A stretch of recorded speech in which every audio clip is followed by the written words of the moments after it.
اگر آپ چاہتے ہیں کہ آپ کی لائف میں برکت ہو، رزق میں اضافہ ہو اور آسانیاں ہوں تو یہ 4 عادتیں اپنی زندگی کا حصہ بنا لیجئے۔ فرسٹ، استغفار۔ اللہ تعالیٰ فرماتے ہیں کہ استغفار کرو، استغفار کرنے سے تمہارے مال اور اولاد میں اضافہ ہوگا۔ رسول اللہ صلی اللہ علیہ وسلم نے فرمایا کہ جو شخص کثرت سے استغفار کرتا ہے تو اللہ اس کے لیے ہر تنگی سے نکلنے کا راستہ بنا دیتا ہے۔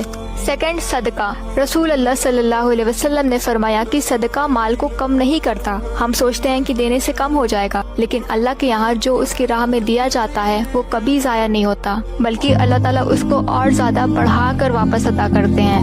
تھرڈ از تقویٰ، یعنی ہر وقت یہ احساس کرنا کہ اللہ آپ کو دیکھ رہے ہیں۔ جب کوئی گناہ کرنے کا موقع ہو اور آپ صرف اللہ کی خاطر اس سے رک جاؤ تو یہ تقویٰ ہے۔ جو اللہ کا خوف رکھتا ہے اور اس کے راستے میں کوشش کرتا ہے تو اللہ اس کے لیے نکلنے کا راستہ بنا دیتا ہے اور اسے وہاں سے رزق دیتا ہے جہاں سے اس کا گمان بھی نہ ہو۔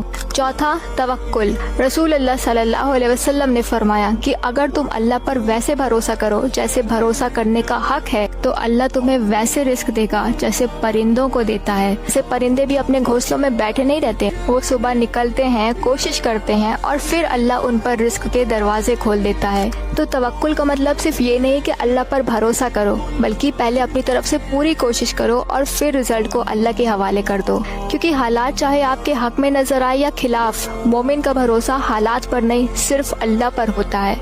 ففتھ از اپنی فیملی کے ساتھ اچھا سلوک۔ رسول اللہ صلی اللہ علیہ وسلم نے فرمایا کہ تم میں سے بہترین وہ ہے جو اپنے گھر والوں کے لیے بہترین ہو۔ اکثر ہم سمجھتے ہیں کہ برکت صرف پیسوں میں ہوتی ہے، لیکن کبھی کبھی برکت گھر کے سکون، محبت اور اچھے تعلقات کی صورت میں ہوتی ہے۔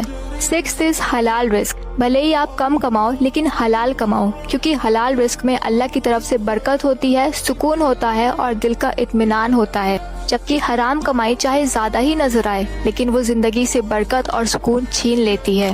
سیونتھ از گریٹیٹیوڈ، اللہ کا شکر ادا کرنا۔ اللہ تعالیٰ فرماتے ہیں کہ اگر تم شکر ادا کرو گے تو میں تمہیں اور زیادہ عطا کروں گا۔ اکثر ہم اس چیز پر فوکس کرتے ہیں جو ہمارے پاس نہیں ہے اور جو اللہ نے دیا ہے اسے بھول جاتے ہیں، جبکہ شکر ادا کرنا اتنا زیادہ امپورٹنٹ ہے کیونکہ یہ نعمتوں کو بچاتا بھی ہے اور بڑھاتا بھی ہے۔